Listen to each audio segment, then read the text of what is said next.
Bien, ahora vamos a continuar con el estudio del verbo, ¿sí? Sintácticamente, el verbo cumple la función del núcleo del predicado. El verbo cumple la función del núcleo del predicado, ¿sí?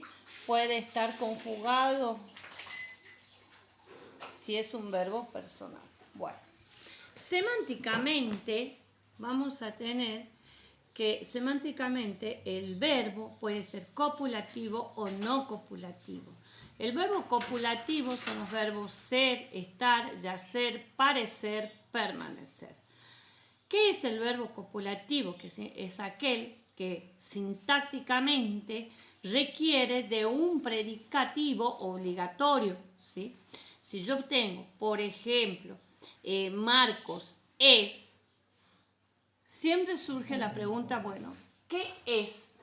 Entonces deducimos que es necesario agregar otra palabra.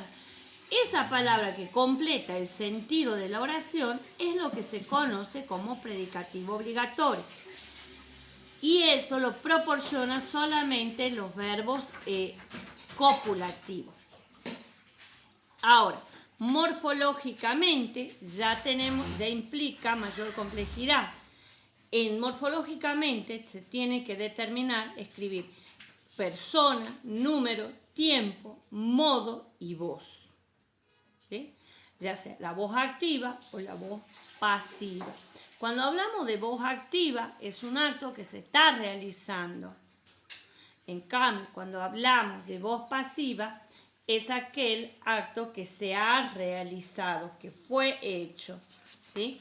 En este caso vamos a ver que pertenece a los pretéritos. Cuando hablamos de voz pasiva, estamos utilizando el pretérito perfecto simple. Por ejemplo, la maestra corrige las pruebas. Esta oración se encuentra en voz activa porque se está realizando actualmente. Pero si yo quiero transformarla en voz pasiva, decimos, las pruebas fueron corregidas por la maestra, ¿sí? Ahora, observemos, en la voz activa, el sujeto pasa a ser predicado y el caso de el predicado pasa a ser sujeto. Cuando en la voz pasiva el sujeto pasa a ser predicado, dentro del predicado la función que cumple es de complemento agente. El complemento agente está precedido por la preposición por, ¿sí? Bien, volviendo al análisis del verbo. Entonces, recordemos, tiene que estar especificado persona, número, tiempo, modo y voz. Cuando hablamos de persona, hablamos yo, tú, él, nosotros, que serían las personas de singular. Yo, tú, él serían personas de singular. Nosotros, vosotros, ellos corresponderían al plural. Primero, segunda y tercera persona. En cuanto a los modos, tenemos el modo indicativo, que la acción se expresa como real, que sí, está pasando, pasó. En cambio, en el imperativo se expresa como un ruego, como una duda, como un pedido, cuando hablamos del subjuntivo. Pero cuando hablamos del imperativo, estamos hablando de una orden. Eso estamos hablando de una orden. En cambio, en el subjuntivo, estamos hablando de un deseo. Entonces, quedando claro que el modo indicativo es una acción real, el imperativo es una orden y el subjuntivo implica un deseo. Ahora, cuando analizamos los tiempos, no existe el tiempo pasado, ya se anula ese concepto. Tenemos el tiempo presente, los pretéritos, los futuros y los condicionales, ¿sí? Cuando hablamos, se estudia para rendir este examen el modo indicativo. tenemos el tiempo presente,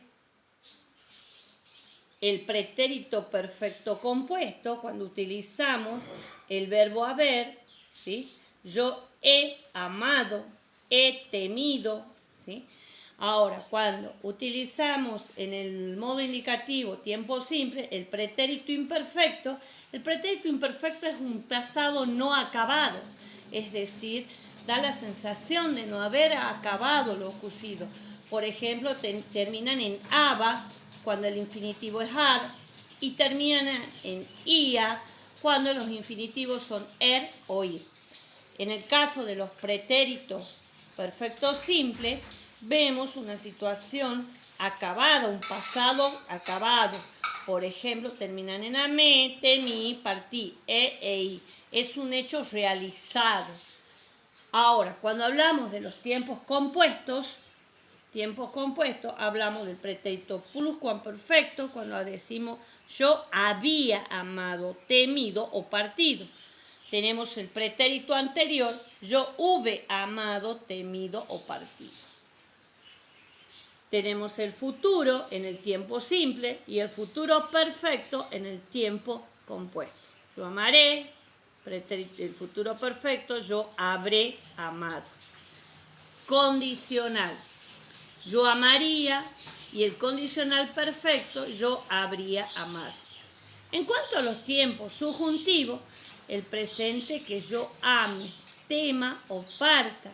Ya no hablamos de una palabra aguda, sino una palabra grave. Primero vamos a desarrollar los tiempos simples del modo subjuntivo. Tenemos el pretérito imperfecto, que yo amara o amase, temiera o temiese. El futuro, yo amare o temiere o partiere. En cambio, en el tiempo compuesto hablamos de yo haya amado, pretérito pluscuamperfecto, yo hubiera o hubiese amado, futuro perfecto, yo hubiere amado. Y en el caso del modo imperativo, ama tú, teme, reza, etc. Ahora, cuando hablamos de las formas no personales, que son los verboides serían las formas no personales del verbo. Recordemos, verboides, la clasificación, infinitivo, gerundio, participio. Infinitivos son los que terminan ar, er, ir. Los gerundios son los que terminan en ando, endo. Participio, ado, ido. ¿Sí? Recordemos bien la clasificación de los verboides. Bien. Ahora vamos a ver los adverbios. Los adverbios sintácticamente es una palabra que modifica un verbo o adjetivo o otro adverbio. Sintácticamente cumple la función de los circunstanciales. ¿Sí?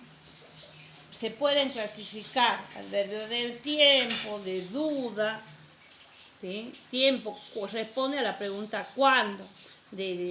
Cuando hablamos de afirmación, de negación, de lugar, de modo, cantidad, pronominales. Todo esto son diferentes tipos de adverbios. Morfológicamente no tiene accidentes gramaticales, es decir, morfológicamente un adverbio no se analiza, solamente sintáctica y semánticamente. Morfológicamente no se completa, no debe completarse. Repasemos, los verbos tienen que completarse sintácticamente como núcleo del predicado, semánticamente si es copulativo o no copulativo, y morfológicamente cuando hablamos de modo, tiempo, persona y número. Ahora, bien.